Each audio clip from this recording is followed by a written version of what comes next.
Bah oui, forcément, quand on se retrouve à 10 une grande partie du match, puis à 9, forcément à l'extérieur, c'est un très très bon point de prix. T'avais bien démarré et comment t'as vu la suite? Comment tu connaître un petit peu là, ce qui s'est passé? On a très bien démarré, on sentait que déjà on a eu le bonheur d'ouvrir la marque sur notre première attaque, quasiment, et on sentait qu'à chaque fois qu'on attaquait, on avait la possibilité de leur poser des problèmes.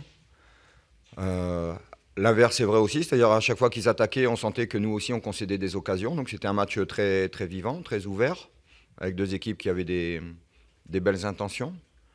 Après, il y a eu des faits de jeu, il y a eu des cartons. Voilà, donc on s'est retrouvé à 10, puis à 9, et à ce moment-là, forcément qu'on n'a plus du tout la même maîtrise et que les choses sont différentes, mais on a montré d'autres vertus après, de solidarité, de combativité, même d'organisation. Et même si on a peut-être aussi le petit brin de réussite, j'oublie pas qu'on a aussi une superbe tête en deuxième mi-temps de Brian Passy sur le coup franc qui aurait pu nous faire gagner le match. Donc, sincèrement, pour l'état d'esprit et pour toute l'énergie déployée par mes joueurs, c'est un point largement mérité. Quelles étaient les consignes à la mi-temps quand tu sais que tu vas jouer une mi-temps à 10 contre 11? Non, c'est d'insister sur les valeurs mentales d'abord et avant tout, parce que il faut, il faut compenser forcément l'infériorité numérique par, voilà, par une débauche d'énergie supplémentaire, par une solidarité encore plus importante. Voilà, le message été bien reçu parce que à ce niveau-là, en termes de solidarité, on a été héroïque encore une fois. Et, sincèrement, je trouve on aurait pu prendre 3 points ce soir, parce que je pense qu'à 11 contre 11, on aurait eu vraiment des belles opportunités, parce qu'en contre, on aurait pu leur faire mal. Voilà, après, l'histoire du match a fait que ça n'a pas été possible, le scénario du match a fait que ça n'a pas été possible, mais c'est un match que j'aurais bien aimé disputer avec toutes nos armes. Voilà, après, je tiens aussi à souhaiter deux choses. La première, c'est que le joueur de Valenciennes qui est sorti sur Civière, j'espère vraiment, vraiment, vraiment que ça va bien, parce que sincèrement le choc a été impressionnant et on l'a vu sortir là, c'est assez choquant, c'est assez violent, donc vraiment j'espère que ça va. Et puis ce point je voulais le dédier aussi à Issouf Paro, notre défenseur qui s'est rompu les ligaments croisés du genou, donc voilà, ce point nous, enfin moi je lui donne. Voilà.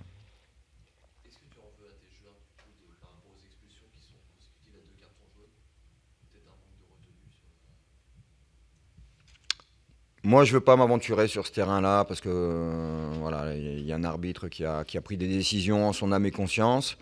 Peut-être que on aurait dû plus jouer avec plus de maturité, mais en même temps, comment vous voulez être mature à 20 ans, quoi. Je veux dire, nous, on a l'équipe, l'effectif le plus jeune de Ligue 2.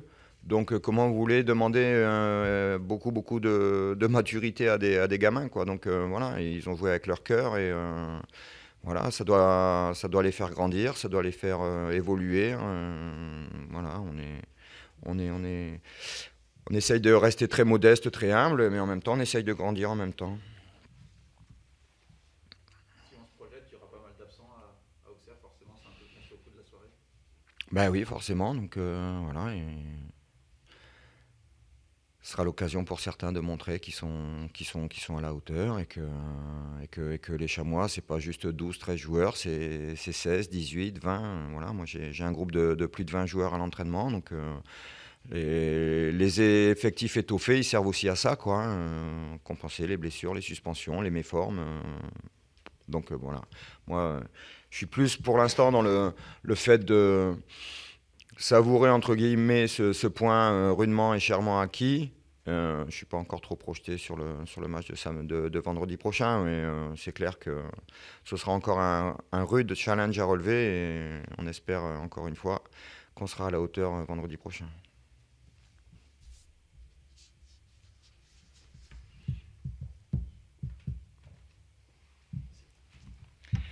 Ouais. Merci. Bon retour.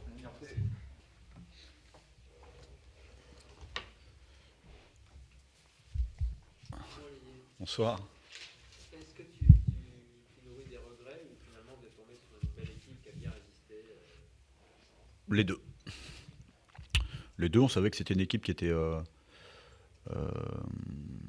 qui avait de la qualité sur le secteur offensif, qui était capable de créer pas mal de choses, qui avait des failles aussi.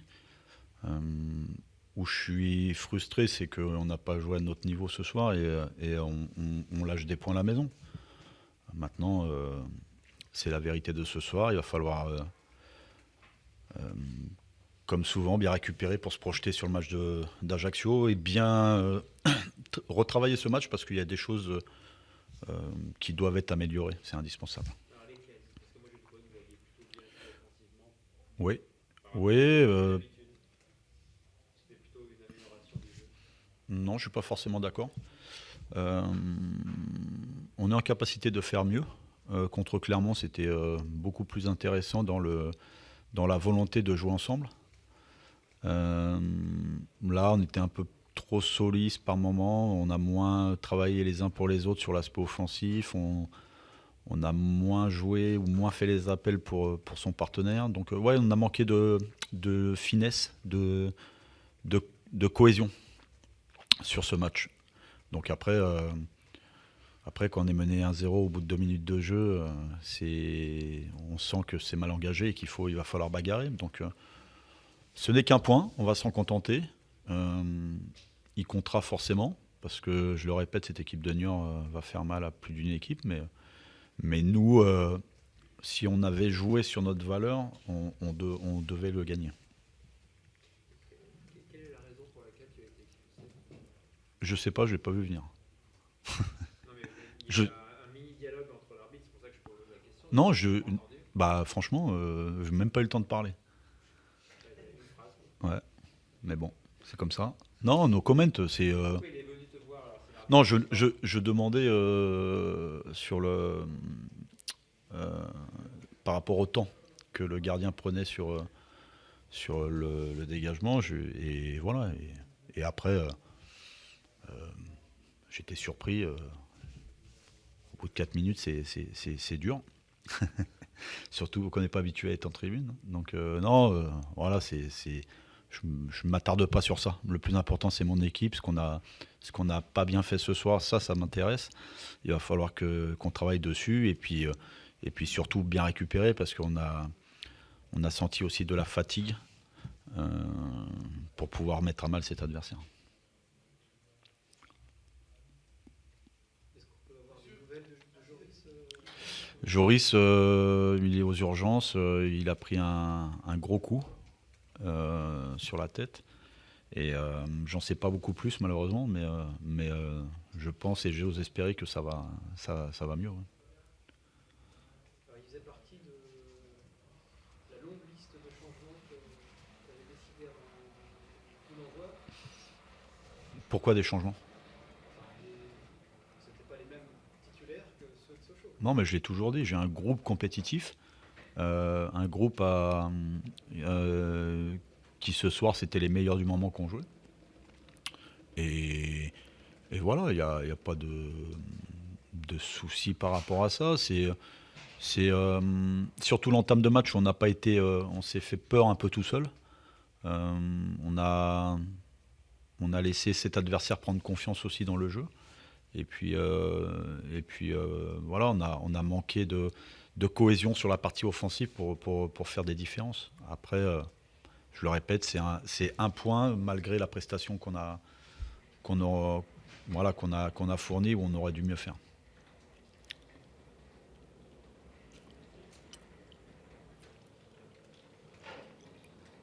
Y compris à 11 contre 11 comme à 9 contre 11 contre 9 plutôt. Ouais, mais on sait que c'est jamais facile. Voilà, il y a une équipe en face aussi qui lutte pour maintenir un résultat. Et nous, on manquait de fraîcheur,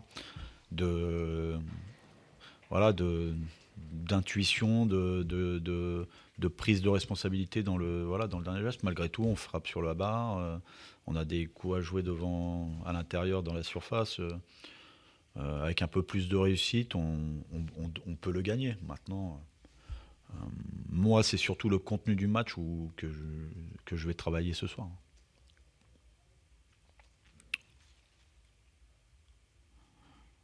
Ok. Merci à vous. Bonne soirée.